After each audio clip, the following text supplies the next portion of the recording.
Welcome to the Global Peace Film Festival Lives Online Conversation 2023 Festival Edition.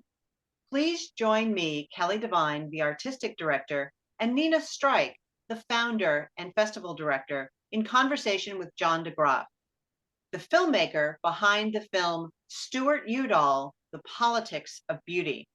You can see Stewart Udall, The Politics of Beauty, as part of the upcoming 2023 Global Peace Film Festival, which rolls out in September. In-person screenings begin September 19th and run through the 23rd. You can check out all the information on our website, peacefilmfest.org. Now, let's welcome John. Thank you for being with us today. My pleasure. Good to be there. And so good to see you. And so let's start out. Tell us about the film. Well, Stewart Udall, The Politics of Beauty is a biography of probably the most important environmental public figure in American history. Stu Udall was the Secretary of the Interior under Presidents Kennedy and Johnson. He's responsible for vast extension of our national park system, national monuments, wildlife refuges, historic sites, and so forth. But he was also took the lead in most of our most significant environmental legislation, including the Clean Air and Clean Water Acts, the Wilderness Act, the Land and Water Conservation Fund. I could kind of go on and on. Strip mining, reclamation, pesticide reduction, you name it. Stewart Udall was there and a part of it. So we look at that work of his, but he was also, in addition to being an environmentalist, a great advocate for racial justice. He integrated the National Park Service ranger system, which in 1961, when he entered his position, was still segregated. There were no black rangers in America's national parks, with the exception of the Virgin Islands.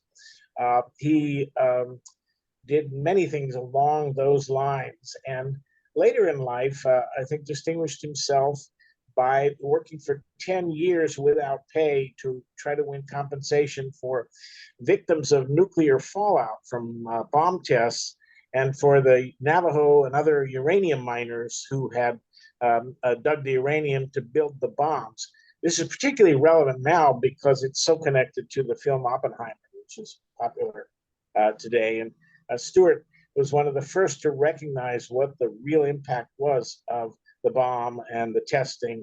And he spent a whole decade of his life trying to win compensation. Finally did through Congress, never in the courts. Well, John, how did you come to decide, I want to make this biography about this particular person? What was it that attracted you to this story? Well, I think Stewart's character attracted me more than anything. I had interviewed him way back in 1988 for a film that I did for PBS on the life of the environmentalist David Brower, the Sierra Club leader. Stewart and Dave Brower had sparred over whether dams were going to be built in the Grand Canyon. And we were actually planning to do that in the 60s, to put 2 power dams at the Grand Canyon. Stewart initially had been convinced that this was a good idea, partly for the reason that he was from Arizona, and Arizonans were desperate for water and those kind of things. Brower fought that and was able to persuade Stewart that this was the wrong thing to do. And what really struck me from my interview with Stewart is that Stewart freely admitted that he had been wrong, that Brower had shown him that he was wrong, had shown him the whole issue in a different light. And for that, Stewart said that he was basically forever in Brower's debt. And that's not something you hear from political figures, that kind of humility. I made a mistake. Somebody showed me I was wrong, and I honor him for that reason. So I hadn't thought too much about Stewart for many years thereafter, until I saw a story, one of those 100 years ago today stories in a newspaper that said 100 years ago today, Stewart Udall was born, Secretary of the Interior. This was in 2020. And I thought, Stewart Udall, I went to my shelf and pulled down the book, The Quiet Crisis and the Next Generation, that he had given me and signed to me in 1988, and started getting interested and thought, oh, wow, this is such an incredible figure. I wonder if a film has been done. And I discovered that none had. And so I contacted his biographers, two biographers. They were very supportive, very willing to participate. I then contacted one of his sons who got on board and introduced me to Udall's entire family. And kind of we went from there. It took a while to raise the funds, but once we did, the film was completed in about 2 years. Ah, and whenever you're the process of telling anybody's story or making a documentary or really any film, there can be surprises along the way. I know for me as a viewer, I had grown up admiring the wildflowers along the highways and always had been taught to associate that with Lady Bird Johnson. So I was delighted to find out that it was actually Stewart Udall who had connected her to that. So were there any kind of interesting things that surprised you as you were delving into his incredible impact? Well, there were many. That was one, of course, to know the impact that Stewart had on Lady Bird Johnson. Lady Bird writes about that in her memoirs too. Stewart went on a rap. Was told that if he wanted to reach Lyndon Johnson, he had been Secretary of the Interior for Kennedy. He had been a big Kennedy supporter, and Johnson was a little skeptical of him because of his support for Kennedy. And he was told, if you want to reach Johnson with your ideas, go through Lady Bird, because Lyndon really will give her the things that she wants. And so he took Lady Bird on a tour of the West, and they were on a raft down the Snake River in the Grand Teton National Park. And Stu Udall was basically, talking to Lady Bird about how she could make a name for herself as a conservationist.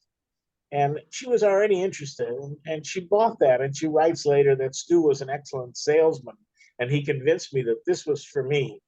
And that's basically how. And then he said the way you could start doing this is with a beautification campaign starting in Washington, D.C. What's that? I'm so sorry. We're going to have to stop for a second.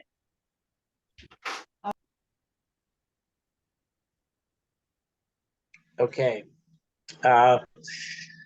So they started in D.C., and both Stewart and Lady Bird felt that the most important thing was to beautify and make life better in the poorest neighborhoods, the neighborhoods of African Americans in the city of Washington, D.C., to start there, because they were the ones who suffered most from an ugly America, in a sense, that we were looking at. But the thing I think that really surprised me is I had no idea about Stewart's incredible commitment to civil rights. This started when he was a college basketball player at the University of Arizona in 1946. He led Arizona to its first berth in the National Invitational Basketball Tournament in Madison Square Garden. But he and his brother forced the integration of the University of Arizona. They had enough popularity as basketball players that they could take Black students to the cafeteria at the university where they were not allowed, and force the university to change its racist policies. And this was a commitment that he had when he found out that the National Park Service was segregated. He said, we have to change this right away. He sent members of his staff to visit visit many traditionally Black colleges and universities to recruit young Black students to become rangers in the national parks and to change that. These were issues that were part of Stewart's beliefs through his life. He was a Mormon to begin with. He ended up leaving the Mormon church over the church's refusal to allow Blacks in its priesthood. So there are many things. His concern for Native Americans and self-determination for Native Americans was a huge one. And of course, I had not known about his role with the fallout victims and the uranium miners. So there were lots. The other big surprise for, I think, everybody is we'd all heard about how Kennedy and Jackie particularly had kind of brought culture to the White House with all these music events and these poets and all that stuff. Well, that actually also started with Stewart Udall. He was the one who first began to do that, to invite the poets, to invite the musicians to come. And Jackie loved that and got very involved with him, of course, in it. But it was a Udall idea. And the Washington Post wrote about that, saying how surprising it is that this kind of hick from way out in the middle of nowhere in Arizona, this ranch kid, should come to Washington, D.C. and be the one who's introducing us to fine art and culture at the White House. So there were many surprises with Stewart Udall, just an amazing character. Udall lived a remarkable life, and he was a remarkable person. So we're so happy to be able to share this film and this story. And one of the reasons why we program a film like this is that toward our mission of peace, we try to offer up models, frameworks, ways of people to engage not only the big issues, but in small ways in their own lives and communities. So what would you hope that people would take away and bring back, into their own lives and communities to make the world a better place from having seen this biography of Stewart Udall? Well, I hope the inspiration that one person can make a difference. The inspiration also that politics isn't all corrupt, that there are really great public servants out there who are working to make the world a better place. Stewart was also a great peace advocate.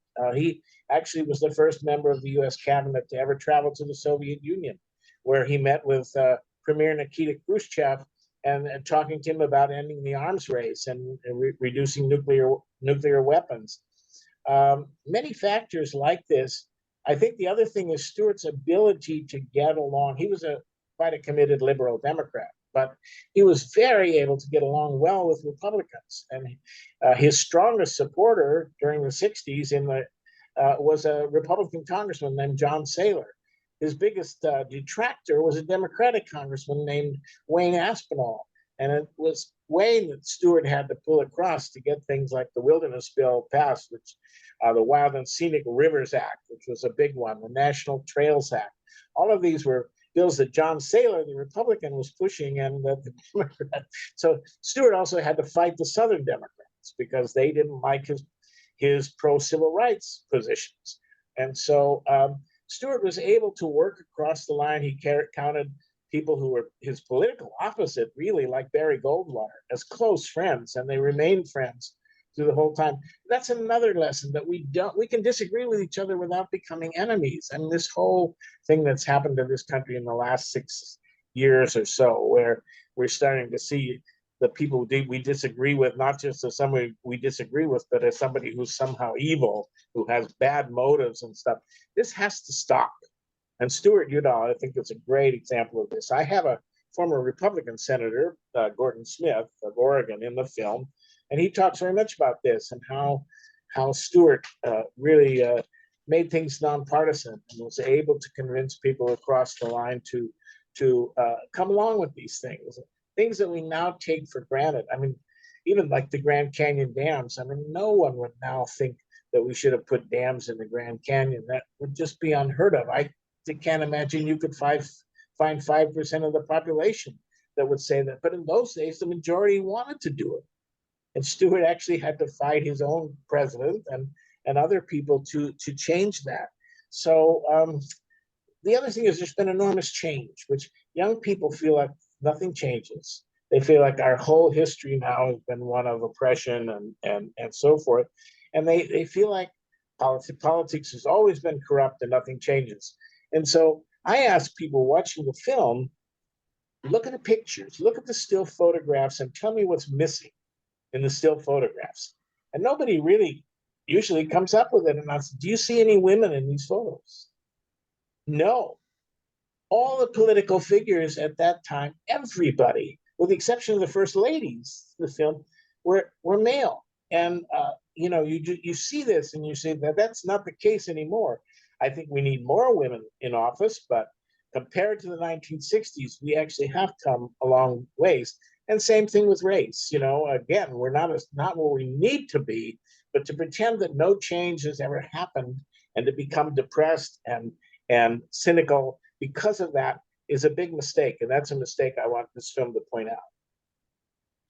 Those are so many good points, and so important for people to take away with them when they watch this film or when they just watch this interview. So what can people do when they're watching this to support the film and support your work, and what's next for you?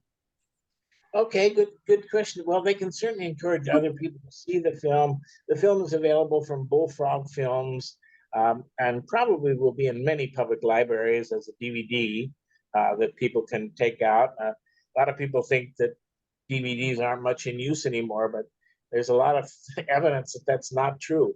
My library here in Seattle has 88,000 DVDs in its collection, believe it or not. So yes, people still do that. They can also get the DVD through Bullfrog or through Amazon, however they prefer to do that, and show it to friends and get it out there and go through Bullfrog to have community screenings and so forth and discuss the issues that are involved. In terms of what's next, this is sort of continuing the pattern. I'm going to be working on a new biography, and this time it's Catherine Lee Bates, the woman who wrote America the Beautiful. And I think people don't recognize that the words in that song, although they're metaphors, would be considered pretty progressive by any standards, especially the standards of the late 1800s. But today, one of the things related to peace that in your Global Peace Festival is that Catherine Lee Bates was a huge opponent of what she considered to be American imperialism in the Spanish-American War.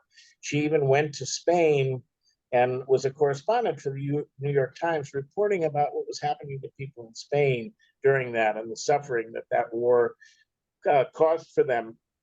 So she wrote about that in the song, in the words of the song. It says, you know, America, America, God mend thine every flaw and bind thy soul with self-control. And this was about don't expand your borders, that it's, you know, take care of what we need to do in this country. And there are many lines like that. So she was a suffragist, she was a feminist. She lived with her female partner. She was an activist in so many ways. And I think this film will bring that out. And yet she was also, like Stewart Udall, very patriotic. She loved the country. And this is the point we want to make, that because you want to change some things in the country and make the country better, it's because you love the country, not because you want to destroy it.